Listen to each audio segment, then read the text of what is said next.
আবহাওয়ার খবরে নজর রাখবো। ঘূর্ণাবর্ত অক্ষরেখার জোড়া ফলায় বৃষ্টি জারি বঙ্গে। আগামী শুক্রবার পর্যন্ত রাজ্য জুড়ে বৃষ্টির পূর্বাভাস জারি। কমলা সতর্কতা দক্ষিণবঙ্গের জেলাগুলিতে। পশ্চিমের জেলাগুলিতে কলকাতা সহ বাকি জেলায় বজ্রবিদ্যুৎ সহ বৃষ্টির পূর্বাভাস। শাশ্বতী রায় রয়েছেন ফোন লাইনে। শাশ্বতী, আগামী কয়েকদিন ঝড় বৃষ্টির পূর্বাভাস দিয়েছে আবহাওয়া দফতর, কি জানা যাচ্ছে?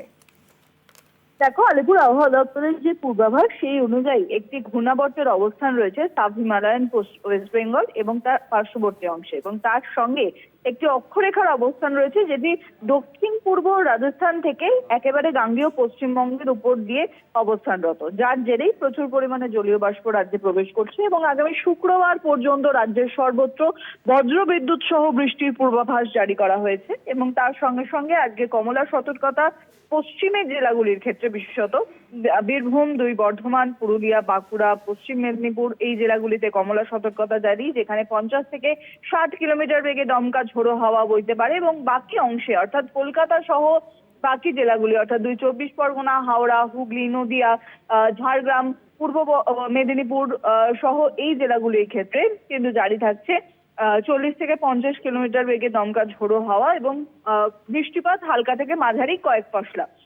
এই পরিস্থিতি বজায় থাকবে উত্তরবঙ্গের ক্ষেত্রে। উত্তরবঙ্গের সমস্ত জেলাতেই আজকে বজ্রবিদ্যুৎ সহ বৃষ্টির সম্ভাবনা রয়েছে এবং কার্যত উত্তরবঙ্গের ক্ষেত্রে পরিস্থিতি বদলাবে 12 তারিখ থেকে, অর্থাৎ মঙ্গলবার থেকে ভারী বৃষ্টির সম্ভাবনা উত্তরবঙ্গের উপরের জেলাগুলির ক্ষেত্রে, এবং সেই ভারী বৃষ্টি কিন্তু আগামী 14 তারিখ অর্থাৎ বৃহস্পতিবার পর্যন্ত চলার সম্ভাবনা রয়েছে।